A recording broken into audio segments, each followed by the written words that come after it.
Hi friends, இன்னைக்கு பாண்டியன் சுருப்பமா பார்க்குறதுக்கு முன்னாடி என்னுடைய நாடகம் உங்களுக்கு உடனே வேணும்னா என்னைய சப்ஸ்கிரைப் பண்ணி வச்சுக்கோங்க. இன்றைக்கி என்ன நடக்குதுன்னு பார்க்கலாம் வாங்க.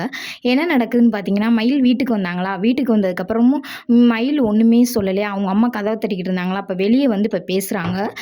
எப்படி பேசுகிறாங்கன்னா, இருந்த கோலத்தனமாக இல்லாமல் பயங்கர ஃபோர்ஸாக பேசுகிறாங்க. அந்த மயிலுக்கு இந்த மயிலுக்கு என்ன ஒரு டிஃப்ரெண்ட்டுன்னு பார்த்தீங்கன்னா, அவ்வளோ ஒரு தைரியமா எந்திரிச்சு நிக்கிறாங்க.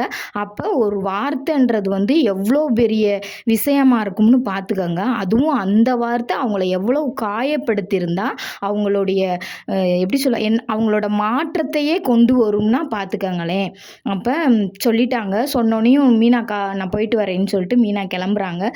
சரிக்கா சாரி எனக்கு இவ்வளோ தூரம் ஹெல்ப் பண்ணதுக்கு நன்றின்றாங்க. அப்புறம் பார்த்தீங்கன்னா, மீனா பின்னாடியே மயில் அம்மா ஓடி வந்து கேட்குறாங்க. என்ன ஆச்சு? ஏதாச்சு? ஏன் அவங்க வீட்டுக்கார பார்க்கல வைக்கலன்ட்டு. அப்போ சொல்கிறாங்க, இப்படி நடந்துச்சு. மாமா அப்படி பேசிட்டாரு. அதனால அக்கா வைராக்கியமா வேணாம். நான் பார்த்துக்கிறேன்னு சொல்கிறாங்க. அந்த அக்காவுக்கு நீங்கள் எந்த தடங்களும் கொடுக்காதீங்க. அந்த அக்கா இருந்துட்டு போகிறாங்க. பெத்தவங்களா இருந்து இது ஒன்னையாவது செய்யுங்கன்னு சொல்லிடுறாங்க. அப்புறம் பார்த்தீங்கன்னா, சரவணன் பேசினது அவருக்கு மனசு கஷ்டமாக இருக்கும் போல். அவருக்கு சொல்கிறதுக்கு ஆள் இல்லாமல் அவர் ஃப்ரெண்டு கூப்பிட்டு அந்த பொண்ணுகிட்ட சொல்கிறாரு.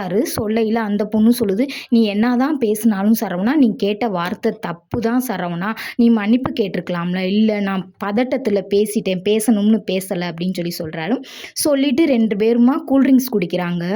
கூல்ட்ரிங்க்ஸ் குடிச்சிக்கிட்டு இருக்கையில் என்ன ஆகுதுன்னு பார்த்தீங்கன்னா, மயிலுக்கு வந்து டாக்டர் கொடுத்த மாத்திரை ஒன்றை மிஸ் பண்ணிட்டாங்க. அதை வாங்குறக்காண்டி மயில் போனவங்க இருந்தாலும் சும்மாவே வெந்து தணிஞ்சு அவ்வளோ ஒரு கஷ்டத்தில் இருக்காங்க. இப்போ திரும்பியும் அவங்க மனசை காயப்படுத்துகிற மாதிரி இந்த பொண்ணும் சரவணனும் வண்டியில் போகிறாங்க. அந்த பொண்ணு கையை வேற வச்சு போகுது.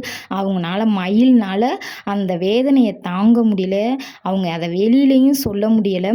மீனாவுக்கு தெரியுமா தெரியாதான்னு இவங்களுக்கு தெரியாது.